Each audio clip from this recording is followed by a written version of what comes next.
Doing a circle. All right. So it looks like we are live, Jen. So thank you for joining us, Ian and Mike, from Avocado Property. My name's Akil from our mortgage broker.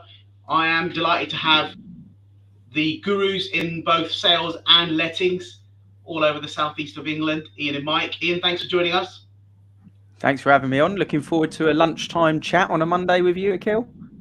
Perfect. Sounds good. What I'm going to do is, for those of you that can hear us, just to make sure that you can hear us, pop us a like on Facebook or on YouTube. That'll do us ensure that we have gone live and the audio is all good. If anybody does have any questions, feel free to post them below, and Ian and Mike will do their best to answer them or directly come back to you with their answers. So let's kick off. Ian, you're the sales guru. Mike, you're the lettings guru. Who wants to go first?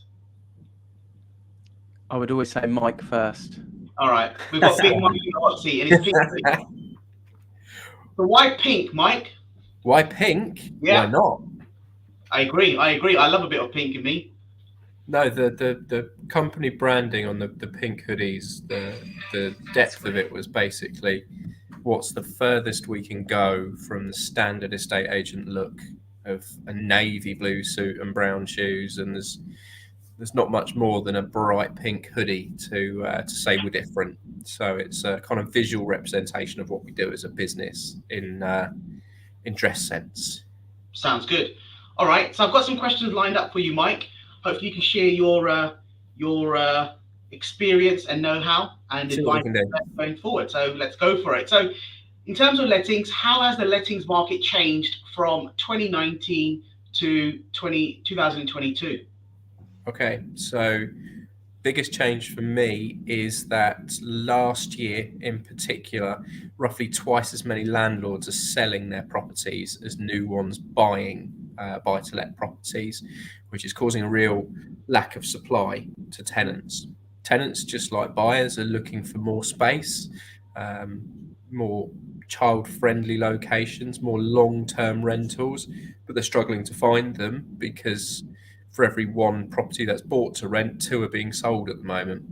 Right. I guess that's because people are cashing in on the high prices that they're able to get. There's changes in legislation, which is making it more hassle to be a landlord at the moment.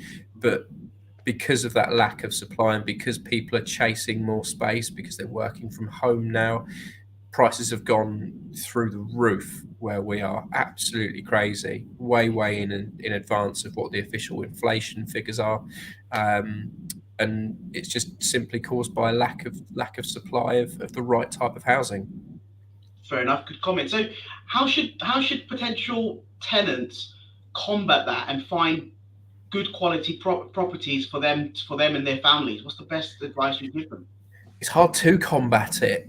If you need to move, you need to move. And for every one property that we list, we probably get 20 applications from people to rent the property. So if you're moving from a 2-bedroom flat to a 3-bedroom house because you're having a second child or something, then you've kind of just got to go with what's available. The only thing you can do is if you're happy in a rented property and you're paying 2018, 2019 prices, is to continue a good quality working relationship with your landlord, because most landlords out there aren't interested in maximising the income from a property on a month-to-month basis if they're happy with a tenant who's looking after the house for them.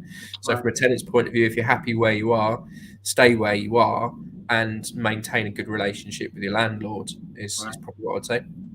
Okay, sound advice. Thank you for that. And are you finding a lot of people after any particular amenities when they're looking for these rented properties? Is it better Wi-Fi, more working from home space? Anything you would add there? Yeah, 10, 15, 20 years ago, people used to test the shower pressure. It was the first thing. People would blow straight past you as the agent as you open the door to march into the bathroom and switch the shower on to make sure the shower worked. Now, the first thing that gets done is they'll open their phone up to look for reception and ask you who the broadband provider is. Does Virgin come into this street? Is it BT? Is it fibre? What can I get? And if you've got those details for people, that's incredibly important, because people will not stand for rubbish broadband because their employers won't stand for it either, because we have to be on these kinds of calls. And if Yeah. you're constantly dipping in and out, it's just going to cause hassle for your colleagues, let alone you. So that's a massive thing, and it's something that all agencies should be providing the information for their tenants. Perfect, thank you. Are energy bills, there's a bit of a hot topic at the moment, are energy bills becoming a bit of a factor when people deciding on what properties to move into, especially the old, the early 1900 properties? Not as yet, but I think it will do. I think affordability is going to become a real factor, and with energy bills going up potentially 50% plus, people are going to start looking at, well, is this house going to cost me a lot to run, or is it going to be a cheap house to run?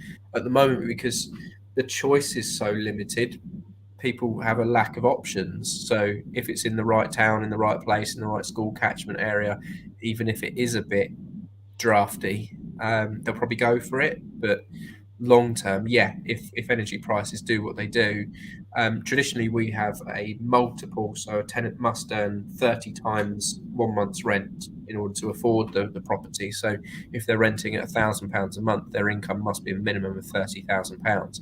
Yeah. Long term, that multiple's got to change because of the rate of inflation, the cost of living, the cost of energy prices. Landlords really should stop looking at 30 and maybe start looking at 35 from a safety aspect, because people aren't going to be able to make ends meet at 30 by the end of this year, in my opinion. Okay, so if your monthly rent is £1,000 per month, agents like yourselves typically are looking for a multiple of 35 times. So in order to rent, typically 30, yeah. And I'm saying maybe as a landlord you should be looking at 35.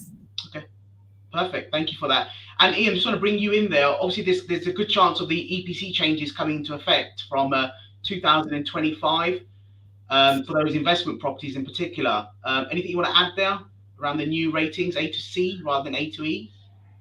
Yeah, we've been talking about that on a couple of other podcasts actually with people, and until it happens, obviously people will kind of bury their head in the sand with most case scenarios with landlords. We've seen it with other changes with legislation, that until it's actually there on the doorstep, it's kind of almost ignored. But in reality, it means, for people looking to buy a buy-to-let at the moment, be aware of that EPC rating. And I think also from your perspective in your industry, the green mortgages that are available, it potentially means that you can, if you're buying a new build as a buy-to-let rather than a 1960s property, you can potentially capitalise on those as well. So I don't know, it's got to be the future, hasn't it? I would imagine, much like electric cars being everywhere and no petrol cars, it's going to at some point be that the energy rating for any property that you're letting out to a tenant, it's got to be at a certain level. So definitely start to sandbank some sort of cash pot as a landlord from the high rent that you're potentially making at the moment, the low interest rates, for when that inevitability comes, I would say. Yeah, no, I love that. And thank you for that. And, it's imperative for those of you that are looking to buy properties, try to find properties that have a rating between A to C, because there could be potentially a financial burden going forward from 2025, where you need to uplift that EPC rating from an E to a C. And sometimes it might not be as simple as changing a light bulb. It could be windows, it could be boilers and all sorts. So just be conscious of that. So thank you, Ian, for that. Mike, what's your outlook for 2022 in lettings? Are we going back to pre-COVID levels in terms of occupancy in London? Higher much rate? of the same. As I said, supply is going to continue to be squeezed because the value of housing is going up, which is triggering landlords to sell. And the majority of landlords are amateurs. So if they see a profit, quite often they will cash in, particularly with the latest white paper, which obviously the EPCs are part of that. The government are going to make it harder for landlords to be landlords if they look after the properties themselves. So I think we'll continue to see a bit of a sell-off of investment properties, which is going to cause prices to go up. So the landlords who are left, whilst there's going to be a few more hurdles in place, potentially we'll see higher returns because they're left alone in the market, really. So it might be a market that becomes better returns for people. Sounds good. Thank you very much. For those of you that are watching us on Facebook and YouTube, feel free to drop your questions below. We've got some questions coming through, so I'm going to share them in a minute. So if anybody does have any questions for Mike in particular with the lettings industry, or Ian in the sales market, please do drop your questions down below. Just going to Facebook here, I've got a question from Ellen Deverell. What advice is there for investment buyers when first-time buyers are willing to pay 10 to 15,000 more? Is it still worth people getting a buy-to-let? Maybe both you can shed a bit of light on that. Ian first. Well, definitely worth getting a buy-to-let, because I think a first-time buyer and a buy-to-let investor are looking to purchase for very different reasons and very much therefore different types of criteria. Sometimes they overlap, and then you're in competition, emotions versus finances. At the moment, probably the emotions will take over and you'll pay over the odds for it as a first-time buyer, like Ellen says. But as a buy-to-let investment, as long as the finances look correct, you can't really lose in this market. I think, me and Mike have said that before. Interest rates are so cheap for a buy-to-let mortgage, and money that you can make in savings is just nowhere to be seen at the moment. Even if you had all your money in the stock market starting the year, it was only a couple of weeks ago that everyone took a massive crash in their stocks and shares investment. So crypto the same, if you want to look into the kind of the futuristic type of investment strategies. But property stays strong, and property went up last year. So even if you do have to pay a bit more as an investor than you would like to, the reality is it's the fail safe. It's the one that you can't really lose on at the moment. And me and Mike had this conversation in the office probably only 2 weeks ago, and we said, if you are paying 5% over market price for the right investment, really you're just buying next year's equity or this year's equity, because next year it will be up from that anyway. So definitely still be buying your buy-to-let investment if you've got the finances to do it 100%. Thanks for that, Ian. Mike? Yeah, I think there's a question to throw at you is, do you think interest rates now will be what they are in a year's time? So is it the cheapest time to lock in a long-term buy-to-let interest rate now? And the other side of the coin, or a way to rationalize overpaying for a house, is if 20 years ago I'd offered you a 4-bedroom house which was on the market for 90,000 but said you had to pay 95 for it, and it's now worth 500, would you have paid the extra 5k? For sure. I say what benefit of hindsight, but yeah, exactly. So some people, people quibble and lose over sometimes £1,000-2,000, which on an interest-only mortgage is a bag of crisps and a Mars bar on a monthly payment. So it's more looking at how that price affects your mortgage repayment if you're looking at a 10-20 year plan. Yeah, no, from my perspective, we get these sort of questions all day long, and they're very relevant on a daily basis as well. There's a couple of things I always say to our clients is you've got to be mindful of investing in property, and it goes into the title, investing in property. Whether you're buying something at today's value or a future value, you've got to look at the future. And if you look at the market trend, and as you said, back in the 90s to where we are now in 2022, prices have only gone that way. We're going to see a few dips in the market. We saw it in 2009, and we saw it back in the 80s as well, where there has been collapses and financial crashes. But I always think you've got to remain optimistic, and it is a great asset class to invest into. With regards to the paying over the odds, and I would say if you are paying over the odds, and you and I have both seen this in the last 12 to 18 months, people have paid over the odds. It's factual information, but you've got to take a long view. And other than that, you've got to look at ways where, yes, you might have paid 10,000 over, but where can you add value into that property to recoup that 10,000 when you go to refinance in 2 years or 5 years time? So I think there's lots of opportunities to add value to properties. We don't know all the information, but I always say if you're looking to invest into property, make sure you have the relevant power team. And that's everyone from an accountant to a planning consultant to an architect to a sales and letting agent in the local area as well. And obviously the finance is key. So having a good mortgage broker that understands the complexities of mortgages and the wide range of lenders. You touched on interest rates. It's phenomenally low. We've had 2 small rate increases over the last couple of months. Has it really, has it made people nervous? Has it made people stop buying and selling and taking out mortgages? In short, my answer is no. And I can't see anybody, taking their foot off the gas, because, even even if Bank of England do increase their rates next month again, we're at 0.5%. Is it much of an increase? As you said, it's a couple of bags of crisps and a couple of Mars bars, even though I'm more of a Twix guy, but there you go. But anyway, but that's my short view. But thank you, Ellen, for your question there. I hope that's been answered by Ian and Mike. If anybody does have any questions, please do pop them into Facebook, and we'll do our best to answer those for you today. It's nice to have some numbers on our video here. It was a impromptu video that Ian and Mike jumped on, so thank you for joining me, guys. We've got a question from Tristan Lee. Tristan also works at Avocado Property, and he's head of lettings. Tell us a bit about this podcast that Avocado do. I love it. It's a weekly occurrence for me, and I love listening to what you guys have got to say with your guests. Ian. Yeah, so podcast is out every Friday. Appreciate the mention on it. I think we're up to about 16 episodes now. We've got anything from solicitors to mortgage advisors to landlords to accountants, and even your good self on there as well. So yeah, we've got all the bases covered, and at the moment it's just a great place for landlords to go to get some free content and advice without being sold to, and that's the principle of the podcast. It's normally about 40 minutes per episode, and it drops every Friday, so make sure you check it out, the Landlord page, and you'll find that on Spotify or Apple. But it's working really well, and Tristan and myself and Mike are kind of the hosts, if you like, with some fantastic guests, and we're learning a lot ourselves for each guest that we bring on. Perfect. Every day's a school day, and I think in our business, you can never know all of it, right? Yeah. So Tristan's question is, do you think the renters reform bill will cause more landlords to sell up, leaving less properties for tenants? And do you feel rents will continue to increase to do this? The arrow's been pointed. That's the right question. I feel like I said I answered that exact question. Yeah, I do. I think landlords feel a little bit maligned by the current government.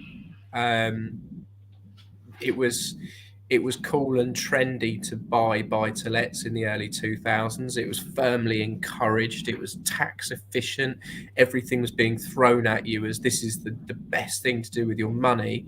First it was right to buy, then it was buy-to-let. Now everyone's got a buy-to-let. The government are taxing you. It's a bit of a classic bait and switch, I guess. So yes, I do think your average Joe will potentially sell their property. Is coupled with price increases. If prices were going down or going nowhere, landlords wouldn't be selling. But because prices have taken such a big jump, people are keen to cash in, and that causes a supply issue. But it does leave a number of landlords in the market, professionals, good quality, multi landlords who will get a better return on their investments. But there is a need for more housing, and the thought that institutional investors, pension firms, this, that, and the other, who are doing build to rent are supposed to be filling the market. I disagree with that, because they tend to be buying town centre blocks of apartments, and there's a huge number of people that's not suitable housing for them. Yeah, there's a lot for Michael Gove to do. Is Michael Gove now the new housing minister, isn't he? He's got a lot to do. I mean, it was when we started, when we went live around about 12:40. These things move fast. Yes, things do. Well, they might be having a beer and discussing it over lunch or something like that, but who knows? Ian, let's talk sales. Let's talk about your side of the business. In terms of trends, what are you witnessing in types of properties being offered and sold? More houses, more apartments? Is there a difference, and why? A couple of answers to that. So the trends that Zoopla shared with us in January showed that the first 3 weeks of January was the highest spike of demand since the pandemic started. So regardless of the stamp duty holiday, if you look 12 months prior to the start of 2021, the spike was higher this year than it was then, when we just received a stamp duty holiday extension. So that's a powerful trend. Shows more people are looking to buy and search at the moment than there were a year ago, even though the tax holiday is gone now. So I think that will surprise a lot of people, but that's what the data shows. We've seen 49% less properties on the market compared to 2 years ago. So actually, people searching, there's about half the amount of properties to buy than what there was 2 years ago, which is also quite interesting, and 15% less properties coming to the market over the last 12 months. So, demand is up, there's less to buy and less coming to the market. That's the kind of statistics as of about a week ago. Obviously, we've had some changes in base rate and things like that, so we can't say that's going to happen forever, but that's definitely as it stands from Friday, shall we say. Okay. And are you finding that there's a lot of more off-market transactions occurring at the moment?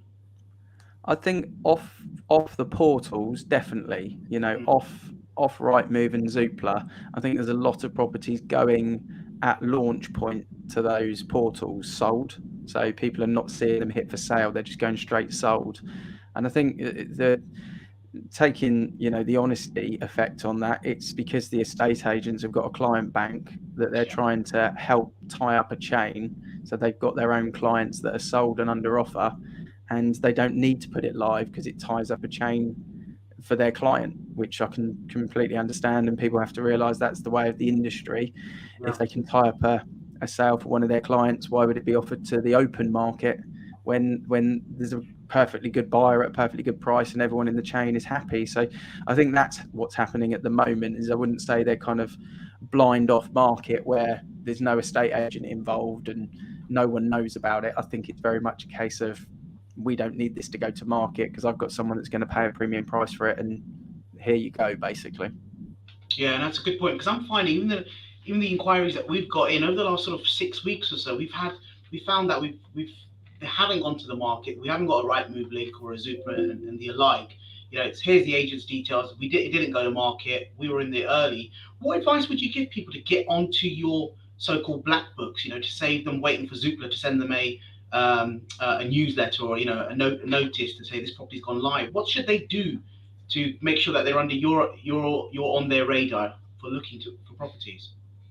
I think it's really difficult out there at the moment for people that are not on the market that want to move, but they can't find the property that they're looking for. And I think, without trying to sort of plug what we do, having an experienced, really local estate agent that's going to be helping you with the overall move, which is not just finding the buyer for you, but also finding a property for you, is really, really important, because otherwise you're just stuck. You're stuck kind of between a rock and a hard place. And we always talk about the chicken or egg. Mike spoke about people rushing in, in times gone by and checking the shower. In times gone by, people would call the agent out, agree a price with that vendor, and then they'd have a couple of weeks to try and find a buyer themselves, and that was the norm. Whereas now, I would actually go as far as saying the king of the jungle used to be the cash buyer. It isn't anymore. The king of the jungle now is the flexible buyer at the bottom. And I think we can kind of talk about buy-to-lets, Ellen's point about first-time buyers versus buy-to-let purchasing. If a landlord or a future landlord is able to purchase a property and say, look, I want your property at this price and I'll wait 6 months for you to find because I got my own house, I'm not rushing to force you out. There's more power in that than anything else at the moment. So it's being clever in how you sell yourself to the agent and to the vendor, I would say. No, good shout. Thank you for that. I know we briefly touched on a couple of Bank of England rate increases the last couple of months. Any noise coming out from your potential vendors and buyers? Are they squeaky bum time, or are they confident in the UK market? I think we need a few more weeks to work it out. I would say at the moment, talking to people more in your industry, you always get those calls, don't you, from people straight afterwards, which is, what's happening to my mortgage, what's happening to my rates, is it going to cost me more? I think the media at the moment, if there's any scaremongering, is more around cost of living than it is cost of mortgage. I don't think there's too much concerns on interest rates. Even if they go up a little bit, they're still crazy low. So I think if anyone's kind of looking at the moment of where a worry might be in general life, it's more around cost of living than it is anything else. But at the same time, what people don't often talk about is the deficit of employment at the moment, and the fact that we need more people to fill jobs in the UK. I think it was reported there's about 1 million void job vacancies at the moment. So you could never earn more money now than you can at McDonald's. It's unbelievable the salary that they offer at that level. And then if you look at kind of factory workers, you know, they're absolutely coining it at the moment. So even though we talk about cost of living, really people are earning a lot more money as well, or will be earning a lot more money over the coming years to sort of counteract that, I think. So yeah, I'm not too worried about the base rate going up to 0.5%. I'm not concerned about that at the moment. Perfect, thank you. Before a vendor comes to you, what questions and processes do you take them through before you decide on listing their property? Is it a timing thing? I know you touched on it, whether they've got something to buy and sell at the same time.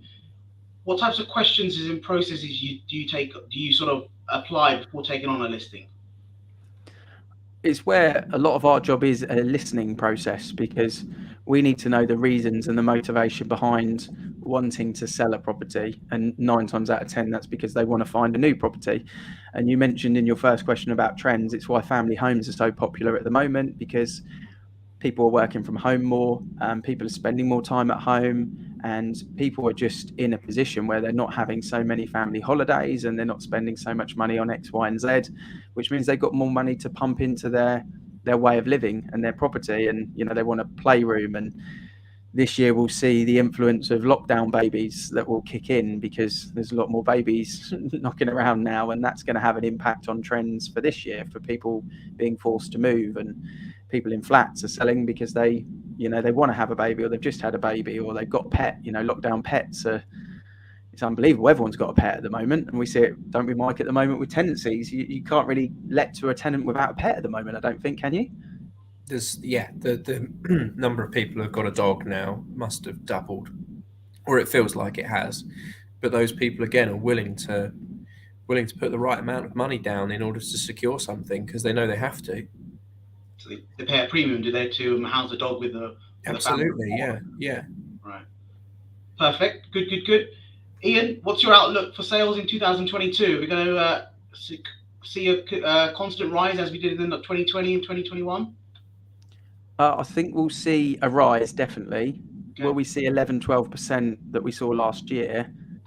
I don't know. I think they'll use, I think inflation, cost of living, base rate changes, little creeps in interest rates will probably mean that won't end that way this year. If it was going to start like it had done in January, then we probably would see it again, but I don't think we will. What will be quite interesting is when we get to like the Easter holidays, around that sort of time, I think will give us a real steer on what happens for the rest of the year. But if I was to be kind of put on the fence, 6% increase in average house prices. I think a fight back in London will have a big influence. I think the London market will start to turn again. We're already seeing a lot of demand for London, and London was one of the lowest increases of house prices last year, but I don't think they'll see that this year, which will have a good impact. And where we sit here in the home counties, driven by family houses going up in value, it is just going to happen. It'll be a no-brainer. I think interest rates today will be the cheapest day you can buy a house. I've been saying that for months. Today's the cheapest day you can buy a house. So if we're talking in 12 months' time, will it be more expensive to buy whatever property you're looking at? Yes, is the answer to that question, definitely. So what will be interesting is, are more people going to sell is the key thing, because that will counterbalance the pendulum of supply and demand at the moment, and we don't know the answer to that, really. That's great. But you're remaining positive for the UK market. You think we may not see a double-digit growth, but it'll be close to it, and more of the same as we've seen over the last 2 years. Absolutely. I mean, for buy-to-let landlords, you can't lose, because there's no better investment in my eyes than in property at the moment for a sound, secure, and almost hassle-free investment. When you look at everything else that's gone on, especially I think it was week 2 or week 3 where the stock market really took a hit. So I think if you look at that, property definitely. For first-time buyers, do it now, because your rent's going to go up, you know, if you are going to rent, and the interest rate is so low at the moment that you can really make that work. And then I think for families, people in family homes, whatever price they're looking to purchase at, the gap is increasing. The smaller home to the bigger home, the gap is increasing, and will carry on to do that. So it's kind of like, please mind the gap that you hear at the train station.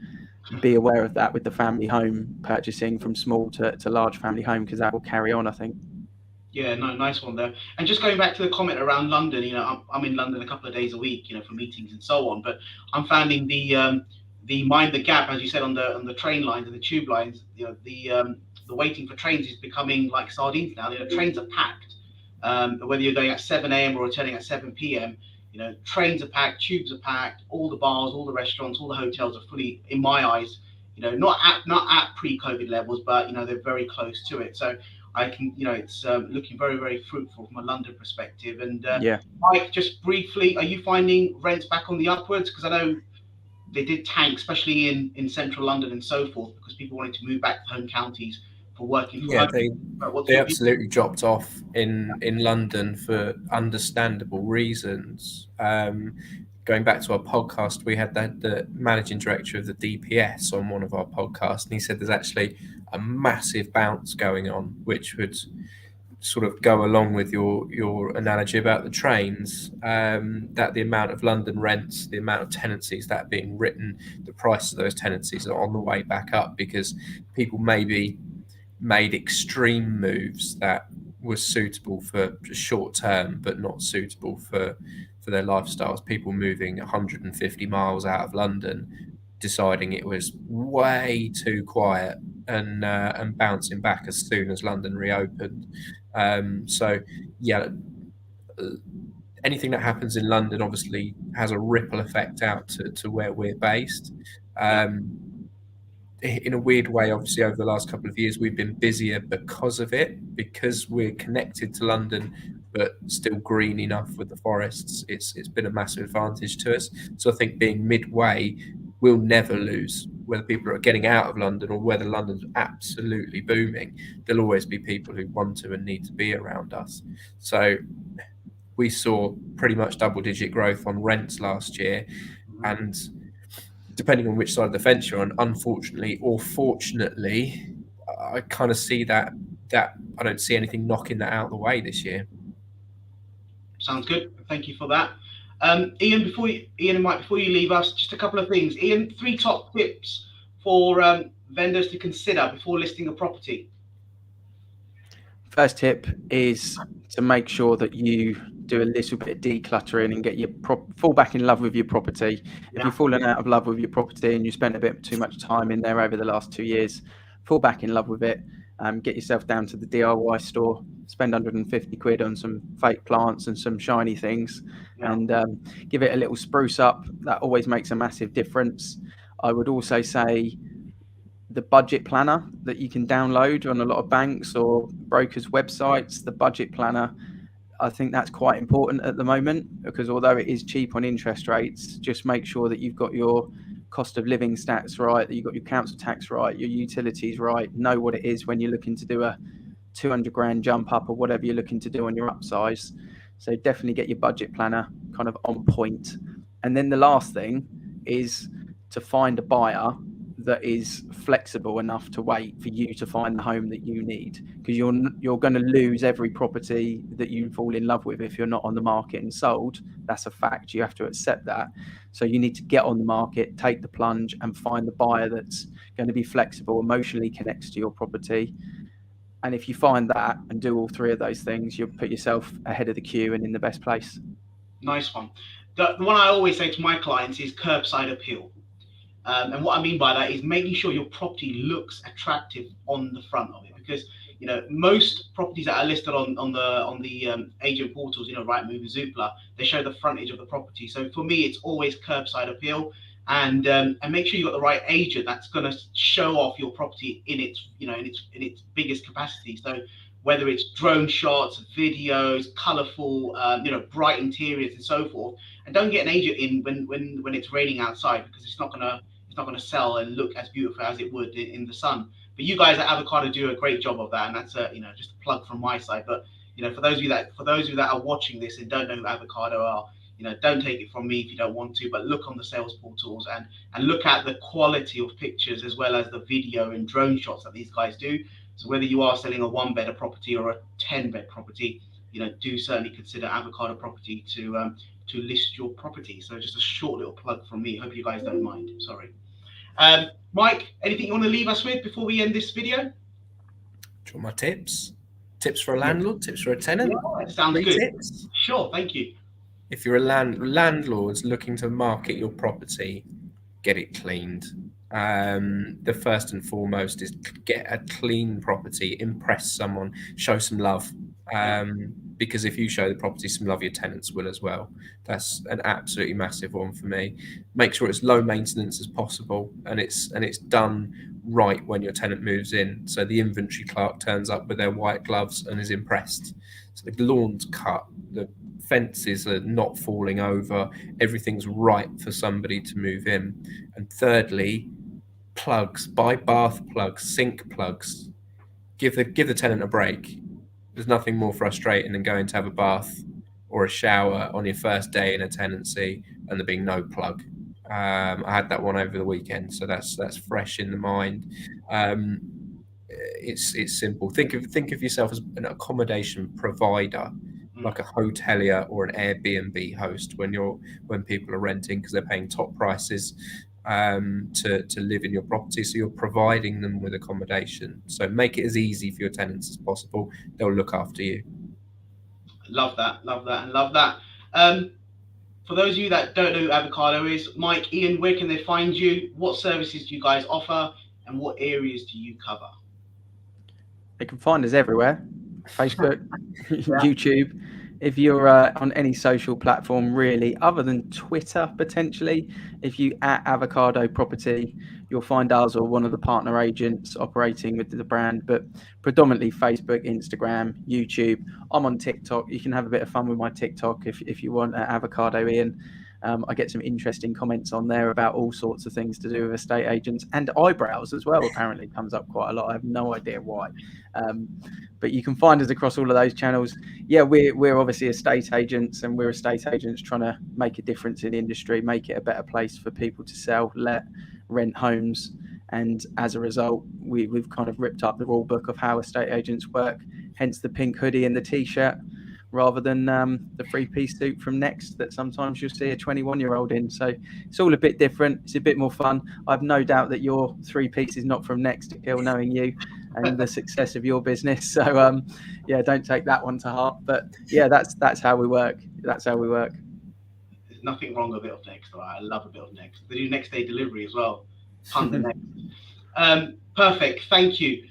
Mike and Ian, as always, it's been a pleasure. Thanks for joining me. 37 minutes in. Thank you for those that are left comments and lots of likes. You know, as I said, do contact Avocado Property directly through their website.